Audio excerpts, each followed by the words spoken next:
లూకాసు వార్త 22వ అధ్యాయము. పస్కా అనబడిన పులియని రొట్టెల పండుగ సమీపించెను. ప్రధాన యాజకులను శాస్త్రులను ప్రజలకు భయపడిరి గనుక ఆయనను ఎలాగూ చంపింతుమని ఉపాయం వెదుకుచుండిరి. అంతటా 12 మంది శిష్యుల సంఖ్యలో చేరిన ఇస్కరియోతు యూద అనబడిన యూదాలో సాతాను ప్రవేశించెను. గనుక వాడు వెళ్ళి ఆయనను వారికి ఎలాగూ అప్పగింపవచ్చునో దానిని గూర్చి ప్రధాన యాజకులతోనూ అధిపతులతోనూ మాట్లాడెను. అందుకు వారు సంతోషించి వానికి ద్రవ్యమియ్య సమ్మతించిరి.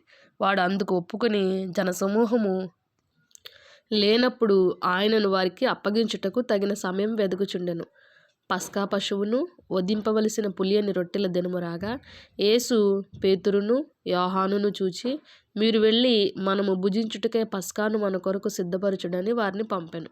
వారు, మేమెక్కడ సిద్ధపరచగోరుచున్నావని ఆయన అడుగగా ఆయన, ఇదిగో, మీరు పట్టణంలో ప్రవేశించినప్పుడు నీళ్ల కుండ మోసుకుని పోవుచున్న ఒకడు మీకు ఎదురుగా వచ్చును.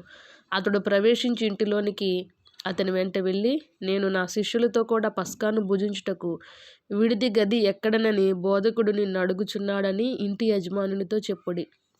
అతడు సామాగ్రి గల ఒక గొప్ప మేడగది మీకు చూపించును. అక్కడ సిద్ధపరచుడని వారితో చెప్పాను. వారు వెళ్ళి ఆయన తమతో చెప్పినట్టు కనుగొని పస్కాను సిద్ధపరిచిరి. ఆ గడియ వచ్చినప్పుడు ఆయనయు ఆయనతో కూడా అపోస్తలులను పంక్తిని కూర్చుండిరి. అప్పుడు ఆయన, నేను శ్రమపడక మునుపు మీతో కూడా ఈ పస్కాను భుజింపవలనని మిక్కిలి ఆశపడితిని. అది దేవుని రాజ్యంలో నెరవేరు వరకు ఇకెన్నడూ దాన్ని భుజింపనని మీతో చెప్పుచున్నానని వారితో చెప్పి ఆయన గిన్నె ఎత్తుకుని కృతజ్ఞతాస్తుతులు చెల్లించి, మీరు దీన్ని తీసుకుని మీలో పంచుకొనుడి. ఇక మీదట దేవుని రాజ్యము వచ్చే వరకు నేను ద్రాక్షారసము త్రాగనని మీతో చెప్పుచున్నానెను. పిమ్మట ఆయన ఒక రొట్టె పట్టుకుని కృతజ్ఞతాస్తుతులు చెల్లించి దాన్ని విరిచి వారికిచ్చి, ఇది మీ కొరకు ఇయ్యబడుచున్న నా శరీరము, నన్ను జ్ఞాపకం చేసుకున్నట్టుకు దీనిని చేయుడని చెప్పాను. ఆ ప్రకారమే భోజనమైన తరువాత ఆయన గిన్నెయు పట్టుకుని, ఈ గిన్నె మీ కొరకు చిందింపబడుచున్న నా వలనైన క్రొత్త నిబంధన. ఇదిగో, నన్ను అప్పగించువాని చెయ్యి నాతో కూడా ఈ బల్ల మీద ఉన్నది.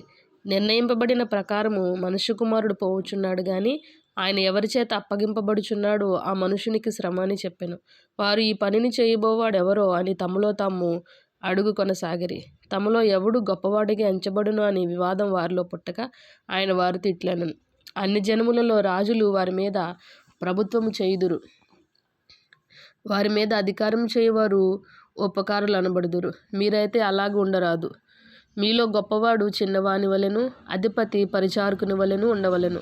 గొప్పవాడెవడు? భోజన పంక్తిని కూర్చుండువాడా, పరిచర్య చేయువాడా? పంక్తిని కూర్చుండువాడే గదా. అయినను నేను మీ మధ్య పరిచర్య చేయువాని వలె ఉన్నాను. నా శోధనలలో నాతో కూడా నిలిచి ఉన్నవారు మీరే. గనుక నా తండ్రి నాకు రాజ్యమును నియమించినట్టుగా నా రాజ్యములో నా బల్ల యొద్ద అన్నపానములు పుచ్చుకొని సింహాసనముల మీద కూర్చుండి ఇజ్రాయేలు 12 గోత్రముల వారికి మీరు తీర్పు తీర్చుటకై నేనును మీకు రాజ్యమును నియమించుచున్నాను. సీమోను, సీమోను, ఇదిగో, సాతాను మిమ్మును పట్టి గోధుమల వల్లే జల్లించుటకు మిమ్మును కోరుకునను గాని మీ నమ్మిక తప్పిపోకుండానట్లు నేను నీ కొరకు వేడుకొంటిని. నీ మనస్సు తిరిగిన తరువాత నీ సహోదరులను స్థిరపరచుమని చెప్పాను.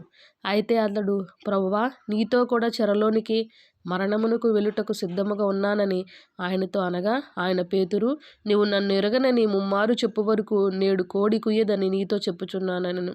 మరియు ఆయన సంచియు జాలియు చెప్పులు లేకుండా నేను మిమ్మల్ని పంపినప్పుడు మీకు ఏమైనా తక్కువైనా అని వారిని అడిగినప్పుడు వారు ఏమీ తక్కువ కాలేదనిరి. అందుకైన, ఇప్పుడైతే సంచి గలవాడు సంచియు జాలియు తీసుకుని పోవలెను, కత్తి లేనివాడు తన బట్ట నమ్మి కత్తి కొనుక్కొనవలెను. ఆయన అక్రమకారుల్లో ఒకడుగా ఎంచబడెను అని వ్రాయబడిన మాట నా యందు నెరవేరవలసి ఉన్నది. ఏలయనగా నన్ను గూర్చిన సంగతి సమాప్తమవుచున్నదని మీతో చెప్పుచున్నానెను.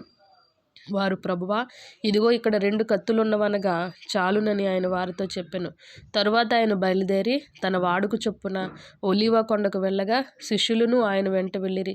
ఆ చోట చేరి ఆయన వారితో, మీరు శోధనలో ప్రవేశించుకున్నట్లు ప్రార్థన చేయుడని చెప్పి వారి యొద్ద నుండి రాతివేత దూరము వెళ్ళి మోకాళ్ళుని, తండ్రి, ఈ గిన్నె నా యొద్ద నుండి తొలగించుటకు నీ చిత్తమైతే తొలగించుము, అయినను నా ఇష్టము కాదు నీ చిత్తమే సిద్ధించునుగాక అని ప్రార్థించెను. అప్పుడు పరలోకము నుండి ఒక దూత ఆయనకు కనబడి ఆయనను బలపరచెను. ఆయన వేదన పడి మరింత ఆతురముగా ప్రార్థన చేయగా ఆయన చెమట నేలపడుచున్న గొప్ప రక్త బిందువు వలె ఆయన ప్రార్థన చాలించి లేచి తన శిష్యుల యొద్దకు వచ్చి వారు దుఃఖము చేత నిద్రించుట చూచి, మీరెందుకు నిద్రించుచున్నారు? శోధనలో ప్రవేశించుకుంటున్నట్లు లేచి ప్రార్థన చేయుడని వారితో చెప్పెను.